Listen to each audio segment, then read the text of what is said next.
Box office దగ్గర ఆర్ఆర్ఆర్ సినిమాతో pan India range లో భారీ మార్కెట్ ను సొంతం చేసుకున్న young tiger NTR, mega power star Ram Charan ఇద్దరూ కూడా తర్వాత చేసిన సినిమాలతో పాన్ ఇండియా మార్కెట్ ను నిలబెట్టుకునే ప్రయత్నాలు చేస్తూ ముందుకు వెళుతూ ఉండగా, ఈ క్రమంలో ఇద్దరు కూడా ఒకటి రెండు తప్పటడుగులు వేసినా ఉన్నంతలో ఎవరి రేంజ్ లో వాళ్ళు బాక్సాఫీస్ దగ్గర జోరును చూపెడుతూ ఉన్నారు. 2 ఏళ్ల క్రితం ఎన్టీఆర్ దేవర సినిమాతో బాక్సాఫీస్ దగ్గర మాస్ హిట్ ను అందుకున్నాడు. కొంత మిక్స్డ్ రెస్పాన్స్ ను అందుకున్న లాంగ్ రన్ లో ఊహకందని కలెక్షన్లతో దాదాపు అన్ని ఏరియాలలో బ్రేక్ ఈవెన్ అందుకొని రీసెంట్ టైమ్ లో టాప్ స్టార్ మూవీస్ లో ఎక్కువ చోట్ల బ్రేక్ ఈవెన్ అందుకున్న సినిమాగా నిలిచింది ఆ సినిమా. ఇక ఆ సినిమాతో పోటీ పడడానికి Ram Charan last year game changer తో ట్రై చేసిన అంచనాలను అందుకోలేకపోయాడు. తర్వాత ఎన్టీఆర్ కూడా వార్ 2 తో నిరాశపరిచాడు.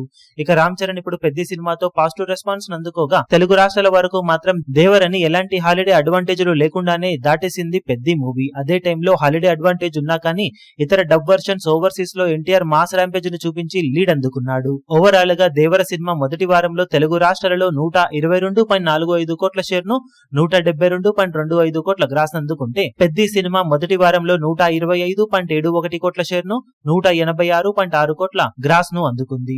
హైట్స్ కొంచెం ఎక్కువగా ఉండటం, ప్రీమియర్స్ కి టికెట్ రేట్స్ ఎక్కువ అవ్వడం వల్ల గ్రాస్ కలెక్షన్స్ పెద్దకి ఎక్కువ వచ్చాయి. అయినా కానీ హాలిడే అడ్వాంటేజ్ లేవీ లేకుండా సమ్మర్ అడ్వాంటేజ్ ఉండగా మంచి వసూలతో లీడ్ ని చూపించింది ఈ సినిమా. ఇక మొదటి వారం వరల్డ్ వైడ్ కలెక్షన్ల విషయానికి వస్తే, దేవర సినిమా 199.43 కోట్ల వరకు షేర్ ను, 342.30 కోట్ల వరకు గ్రాస్ అందుకుంటే, పెద్ద మూవీ 170.76 కోట్ల దాకా షేర్ ను, 282.60 కోట్ల వరకు గ్రాస్ అందుకుంది. ఓవరాల్ గా తెలుగు రాష్ట్రాలలో పెద్ద మూవీ లీడ్ ను చూపెడితే, వరల్డ్ వైడ్ గా మాత్రం దేవర మూవీ మొదటి వారం కలెక్షన్లలో లీడ్ ను చూపించింది. మరి లాంగ్ రన్ లో పెద్ద సినిమా ఎలాంటి కలెక్షన్లతో పరుగును కొనసాగిస్తుందో చూడాలి.